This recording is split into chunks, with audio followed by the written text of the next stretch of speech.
זה היה ביתי עם גינה ולול היה ביתי, היה שלך, היה שלי, היה שלנו, עם שחר יגורו בו זרים, ואנחנו עם כל הזיכרונות נעלמים.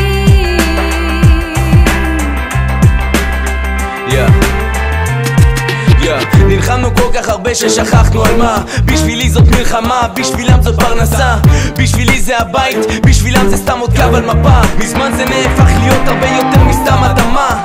אולי לא מסכים אבל מבין בלי בעיה, הפרחנו את השממה וזה מה שאתם נותנים בחזרה. הזיכרונות לא מתו, הם עברו דירה, ימית כמה לא מפליק בדמיון על זיכרון מהיום שבו כתבתי את החרוז הראשון. רץ על סטופר מפריד בין חלום למציאות, באלבום התמונות שנים יפות, זיכרונות של ילדות.